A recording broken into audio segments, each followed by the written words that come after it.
Get up, and what a matchup we have in store in the NFC Championship game. Eagles, Niners, winners in the Super Bowl. The quarterbacks unprecedented in terms of youth. Hurts and Purdy both under 25. First time in the conference championship or Super Bowl that has ever happened. Meanwhile, both quarterbacks might have a hard time moving the ball.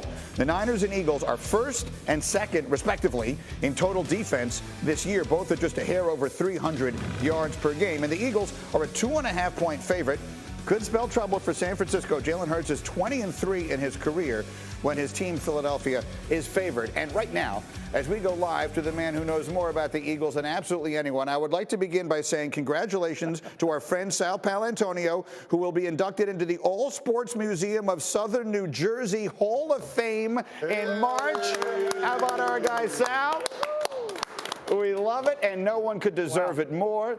So welcome, Sal. Good morning, as always. And let's talk about your quarterback over there, all right? We got the shoulder with Jalen Hurts. We were all worried about it last week. It looked absolutely fine. How are they dealing with that injury heading into this game?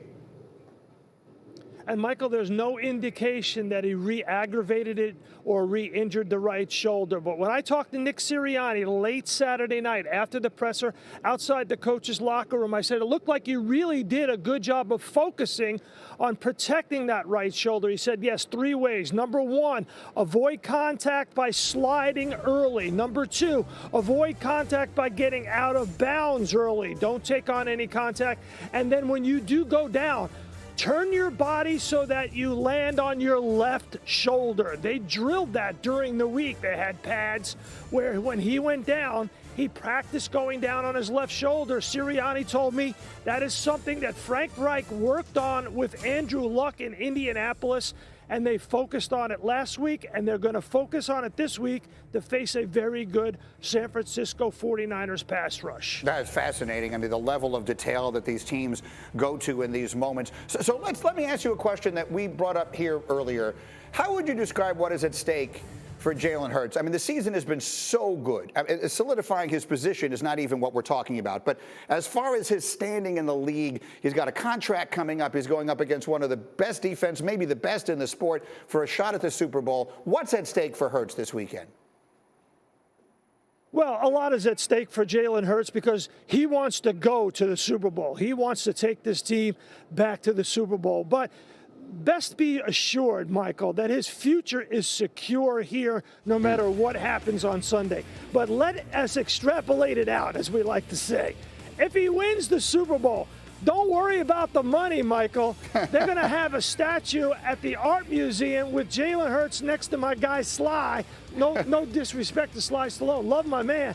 But right next to Sylvester Stallone, right there at the bottom of the steps at the Art Museum. And he's going to get a big, fat, guaranteed contract. This team took care of Donovan McNabb, Michael Vick, Carson Wentz. This team is going to take care of Jalen Hurts. I can guarantee you that. Okay, excellent. One win or lose. So let's talk about how they win. We talked about the Niners defense. It's #1 in the NFL. You got Nick Bosa, who's maybe as good as anybody at getting after the quarterback. What do we know about the plan?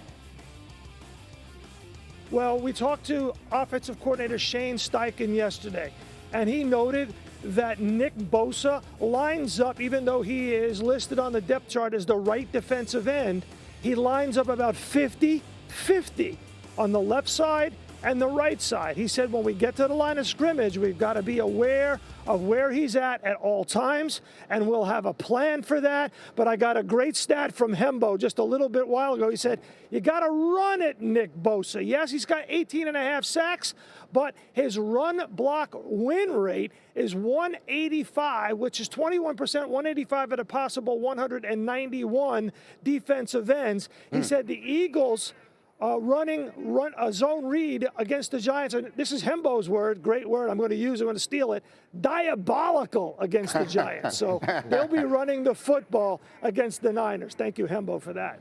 If anyone would know diabolical, it's Hembo. It's in his soul. Hall of Famer Sal Paolantonio. Thank you, Sal. We will check in with you as the week goes on, getting set for really a fascinating game there in Philadelphia. They played so many NFC Championship games. You think back to the McNabb era, the Andy Reid era, and here it comes, something brand new. So good to hear him say, look, he's going to get the money. That's all going to work out. How does he beat this team and go to the Super Bowl on Sunday? Well, one of the interesting things that they have is 2 great tackles. So, like, Nick Bosa, go wherever you want. You're not going to find a soft spot on that on that offensive line. And I do think that they win by running the ball and by zone reading, or by doing RPOs. Because the 49ers want to play zone and blitz on third and longs maybe occasionally. In zone, it's impossible in zone because the decision right there makes you wrong in zone. Man, you're going to have to force them in the man. And once you force them in the man, that's when you really win. Go deep on the outside of the edges. So it's a pretty obvious game plan. It's the same thing, frankly, that the Eagles have been doing to every damn body all year long. Yeah, and so give the fans something to watch for, Chris Canty. You played on that defensive line. We know that Jalen Hurts has the ability to kill you with the run and with those run-pass options. We saw that he's healthy enough to do it, and they are willing to do it. So what are the most important things to watch for early that will tell you, well, the Niners defense is winning this or Hurts is winning this? Who wins first down, Greeny? That's what it's going to come down to, because these defenses are deadly when it comes to third and long. The San Francisco 49ers, they're 16th in third down defense, but when you extrapolate that out, 3rd and 8+, there have been 120 instances of that 49ers defense going up against opposing offenses, only 20 conversions by opposing offenses. So you can't get in 3rd and long against the San Francisco 49ers defense and expect to come out on the right side of it and sustain drives. So it's going to come down to who wins first down. And to Dom's point, that run game, that zone read with the quarterback could be a big factor in terms of figuring out that outcome. Well, Sal has the Eagles for us. Kmart has the 49ers for us this weekend. So what are we looking at here? I think this game is going to come down to which quarterback is able to be themselves, the same quarterback that we've seen all season. The thing with Brock Purdy, when I had them a couple weeks ago against the Seahawks, everybody from the front office, the coaches, teammates talked about how this is the most poised rookie I have seen. The Eagles have to be able to get him off his spot. They got to bring pressure. They got to make him uncomfortable. You talk about Jalen Hurts hasn't seen a defense like this. Well, Brock Purdy hasn't seen this Eagles defense either. And I think for the Eagles side, when you're looking at Jalen Hurts, you want him to be able to be that dual threat guy.